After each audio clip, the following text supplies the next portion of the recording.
இன்றைக்கி உலகத்தில் இருக்கிற இந்த பிரபஞ்சத்தில் மொத்த உலகத்திலும் இருக்கிற எல்லா மொழிகளாலும் மொழிபெயர்க்கப்பட்ட ஒரே ஒரு நூல் இந்துக்களின் புனித நூலான பகவத்கீதை மட்டும்தான்.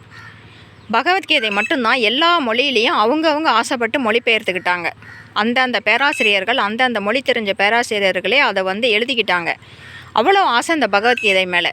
இந்த பகவத்கீதை இந்துக்களுடைய புனித நூலாக இருக்குது.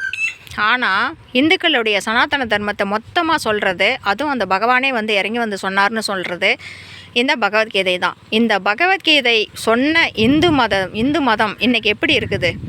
வந்தவங்க போனவங்க, ஜெயிலுக்கு போனவங்க, பஜாரிங்க, அகோரிங்க என்னென்னவோ சொல்லி மடம் ஆரம்பிச்சிருக்கிறாங்க, தீட்சை கொடுக்குறாங்க, தியானம் பண்ணுறாங்க.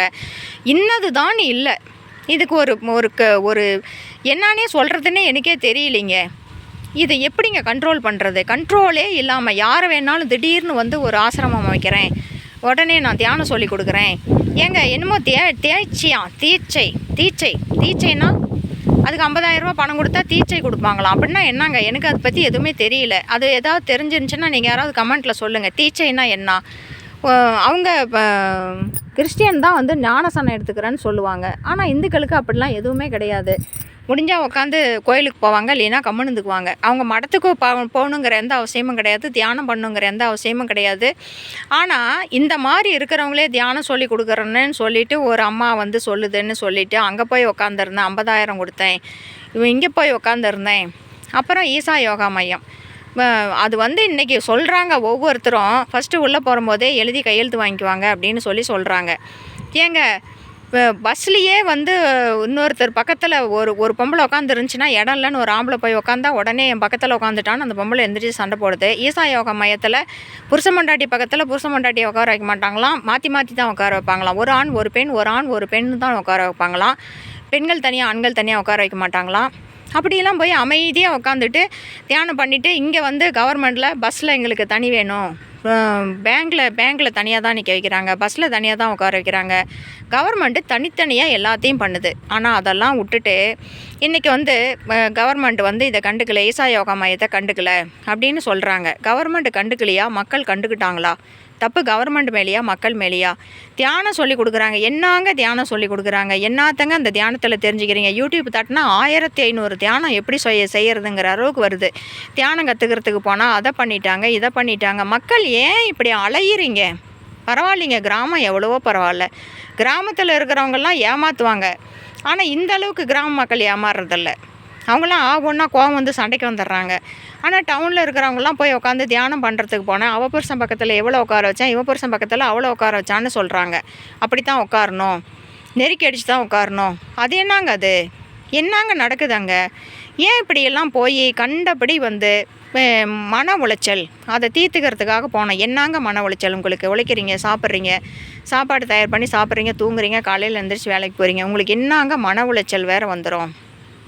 ஏன் தான் இப்படி போய் மடத்துக்கு போகிறேன்னு தயவு செஞ்சு இந்த சின்ன பிள்ளைங்களை மட்டும் எந்த காரணத்தை கொண்டும் மடத்துக்கு அனுப்பாதீங்க.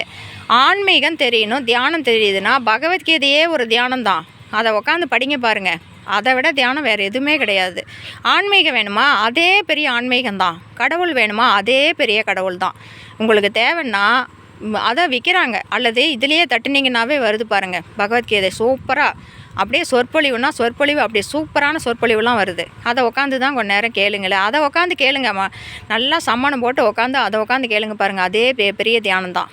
ஏன் இப்படி போய் மாட்டிக்கிட்டு கவர்மெண்ட்டையும் போட்டு உலுக்கிக்கிட்டு கவர்மெண்ட்டு ஸ்டெப் எடுக்கலை, அவங்க கேட்கல, இவங்க கேட்கல, ரொம்ப கஷ்டமாக இருக்குதுங்க. இந்து மதம் போக போக எங்கே போயிடுமோன்னு ரொம்ப பயமாக இருக்குது. எல்லா மொழிகளாலையும் மொழிபெயர்க்கப்பட்ட ஒரு நூலை வச்சுருக்கிற இந்து மதம் நாளைக்கு வெளிநாட்டுக்காரன் காரி மூஞ்சி மேலே துப்பாத அளவுக்கு கொண்டு போய் நிறுத்தியிருக்குது இந்த ஆன்மீகம்.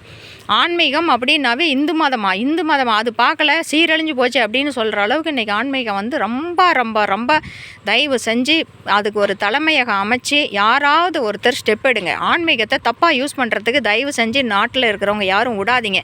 தயவு செஞ்சு மக்கள் யாரும் தியானத்துக்கு போகாதீங்க. மக்களே வேணா வாங்க, 2 மாடு ஆடாவது வாங்கி கொடுக்குறேன், எங்கள் காட்டிலே உட்காந்து நல்லா விவசாயமாவது பண்ணுங்கள், நல்லா உடம்பு ஆரோக்கியமாக இருக்கும். தியானமே உங்களுக்கு தேவையில்லை. நல்லா இயற்கையான காற்று பாருங்கள், சிலுன்னு அடிக்குது காற்று. ஏன் இப்படியெல்லாம் நடந்துக்கிறீங்க? மக்கள் இல்லைன்னா ஈசா யோகா மையத்தில் மக்களே இல்லை, என்ன இருக்கும்? அந்த யாராலையும் எதுவும் பண்ண முடியாது. மக்களே தயவு செஞ்சு மக்கள் போய் நின்றுக்கிட்டு ஒத்துழைப்பு கொடுக்காதீங்க. தியானத்தெல்லாம் ஒன்றும் கிடைக்காது. எதுவுமே கிடைக்காதுங்க. நீங்கள் போகிற எந்த ஆன்மீக இடத்துலையும் எதுவுமே கிடைக்காது. அது மட்டும்தான் உண்மை. தேடாதீங்க. கிடைக்காத ஒன்றை தேடாதீங்க. எங்கள் ஊர்லாம் சொல்லுவாங்க, இல்லாத ஊருக்கு வழி தேடுறது, போகாத ஊருக்கு வழி தேடுறது. போகாத ஊருக்கு எதுக்குங்க வழி தேடுறீங்க? அப்படி ஒரு ஊரே இல்லை.